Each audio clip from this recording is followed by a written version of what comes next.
Ya, jadi gini Mbak, banyak orang mengatakan Candi Kala, Candi Olo, atau Candi Kolo. Ini merupakan pergantian waktu sebenarnya dari siang hari menjelang malam.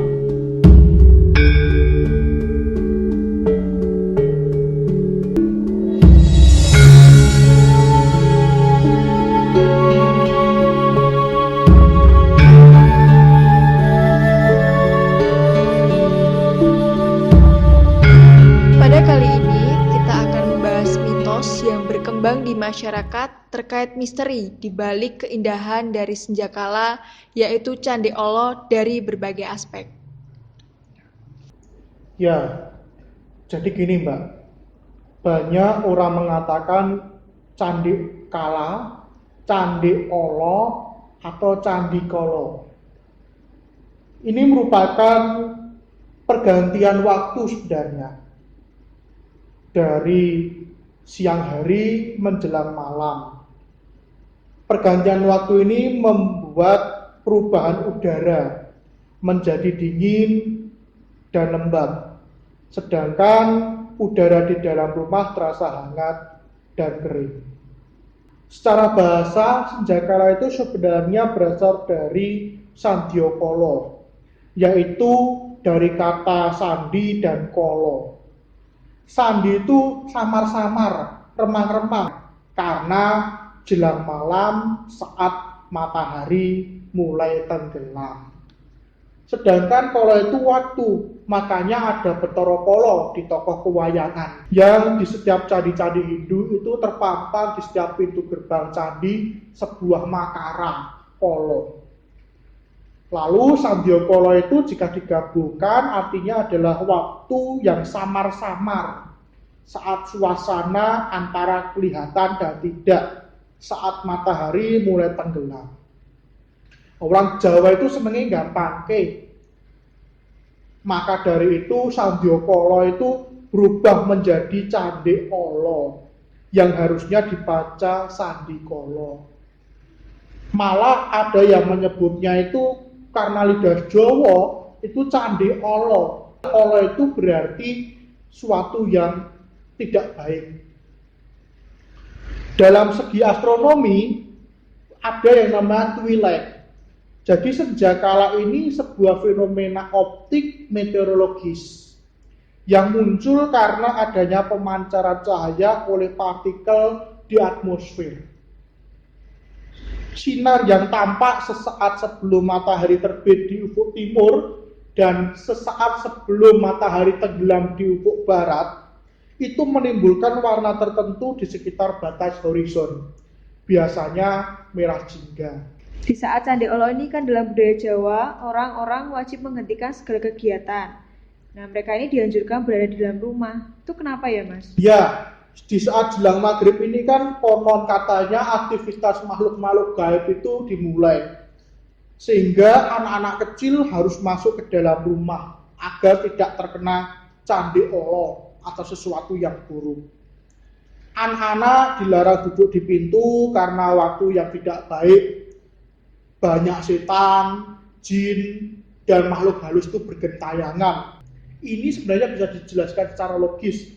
Karena di saat sore hari tadi, kalau kita duduk di depan pintu, sementara angin malam mulai bertiup dari luar, tentu saja kita bisa terkena masuk angin. Seperti juga kalau kita punya rumah di tusuk sate, nah itu kan juga mampu membuat kita udaranya itu tidak stabil dan sering terkena penyakit seperti itu. Waktu sore jelang malam juga diyakini oleh para pelaku budaya sebagai pergeseran kekuatan baik dan buruk. Saat siang hari penuh dengan cahaya kebaikan dan pada malam hari ini digambarkan sebagai kekuatan jahat yang menguasai. Misteri pergeseran waktu antara kekuatan cahaya dan kegelapan ini secara metafisika diyakini sebagai perubahan gravitasi bumi serta pergeseran atmosfer yang bisa mengakibatkan kekuatan atau bahkan kehilangan daya. Melansir dari The Science of Salat karya Dr. Insinyur Haji Osli Rahman, bahwa maghrib memang dapat dijelaskan secara ilmiah. Saat maghrib, spektrum warna alam berubah menjadi selaras dengan frekuensi jin atau iblis, yang berarti itu berwarna merah spektrumnya. Pada saat maghrib ini, jin dan iblis itu akan sangat bertenaga disebabkan oleh resonansi yang dimilikinya bersamaan dengan warna alam. Nah, ini ada mitos Mas terkait kita akan diculik makhluk halus di saat senjakala itu bagaimana Mas?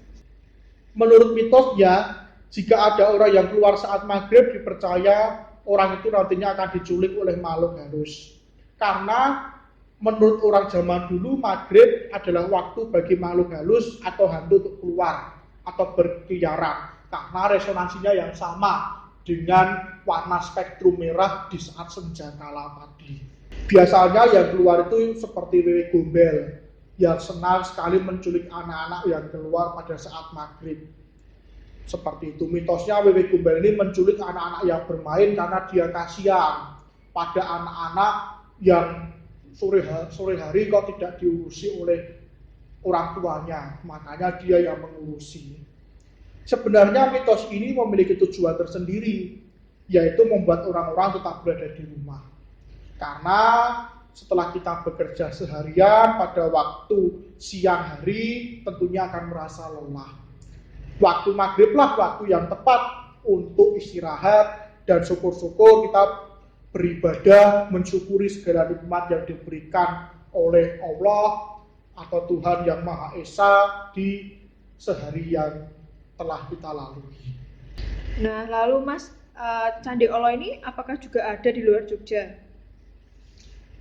Banyak sekali mitos yang berkembang di masyarakat Nusantara terkait dengan perubahan waktu antara siang hari menuju malam hari. Di saat senjakala di daerah Temanggung, ini di Jawa Tengah, itu ada yang namanya lampor atau keranda terbang. Keranda terbang ini disebutkan akan menculik siapa saja yang keluar ketika atau setelah adzan maghrib berkumandang. Urban legend tersebut akan meletakkan orang yang tertangkap lampor tadi ke dalam keranda dan dibawa tidak tahu kemana. Kalau tertangkap, orang itu biasanya mengalami petaka. Paling ringan ya gila ataupun mengalami sakit parah. Tapi apesnya bisa meninggal dunia. Ada juga banaspati di daerah Sumatera yang banyak perkebunan sawit. Banaspati ini sesosok bola api yang terbang dan diduga mampu menghisap darah manusia dan mengikuti orang yang melihatnya dan membuatnya celaka. Di daerah Kalimantan, nah ini ada namanya Sanja Kuning. Sanja Kuning ini keluar di saat senjakala karena kepercayaan orang Kalimantan itu setiap matahari tenggelam akan ada banyak malapetaka yang bertebaran. Contohnya penyakit kuning, setan, dan bahkan pengiriman santet itu di saat jelang malam. Tadi kan Mas menyampaikan kalau saat senja itu orang-orang sering mengalami kebingungan.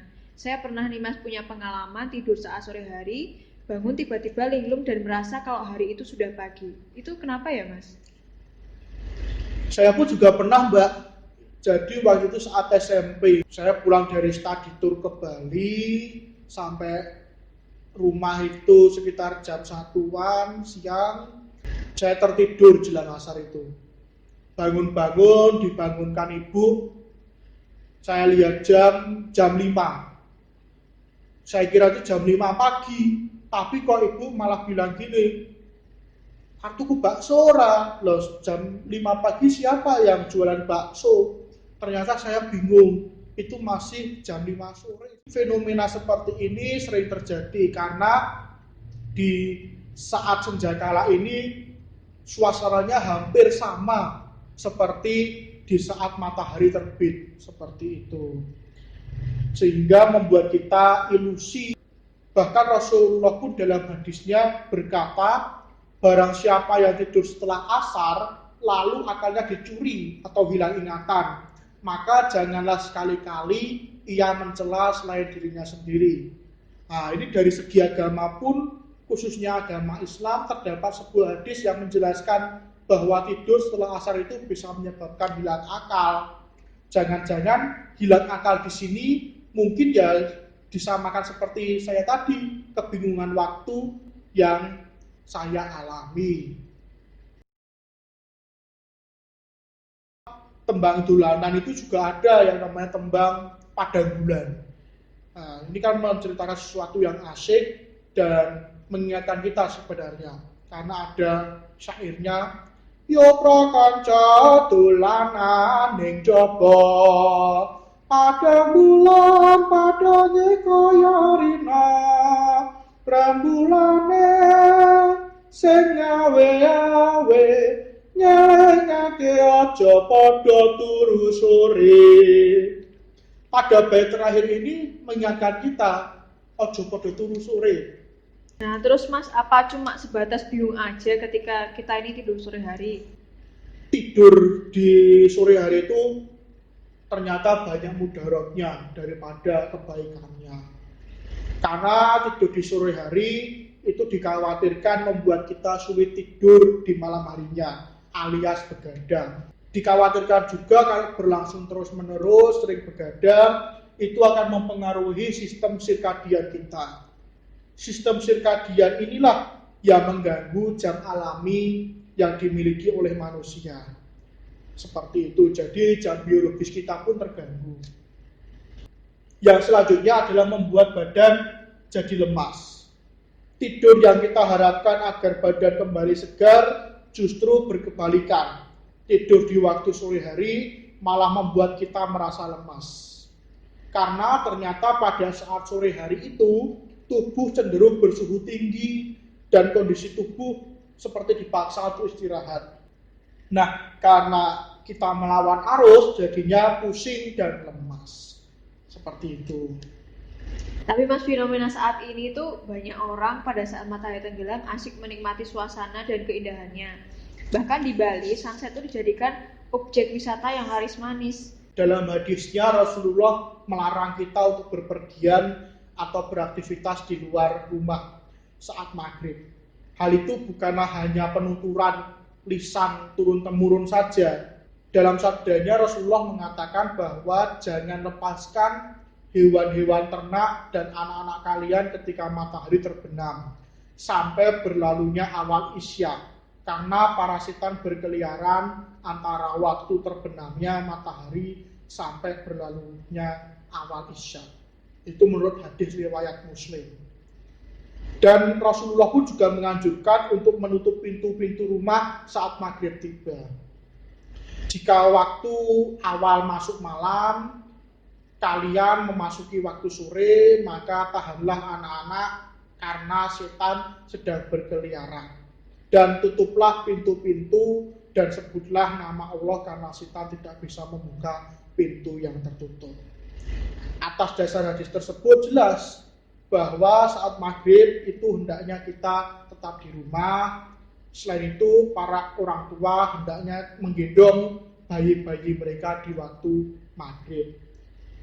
Tapi fenomena milenial kan juga berbeda. Saat ini di Bukit Paralayang, terus di daerah-daerah yang pantai, pesisir, itu cukup indah memang. Tetapi tetaplah ingat bahwa udara sore hari jelang malam sampai isya itu adalah udara yang tidak baik. Karena di situ adalah perputaran udara dari siang hari ke malam, dari panas ke dingin, dari kering ke lembab. Hal tersebut tentunya tidak baik untuk tubuh kita. Namun senjakala akan lebih berbeda jika dilakukan dengan mata hati untuk lebih mengenal Sang Pencipta. Menatap sandiakala dengan doa, memohon sesuatu pada Maha Kuasa, itu akan lebih syahdu, akan lebih bermakna bersama dengan gema azan, panggilan untuk bersujud. Pada saat yang bersamaan kita teriakkan keinginan sebagai akhir doa, di hari tersebut.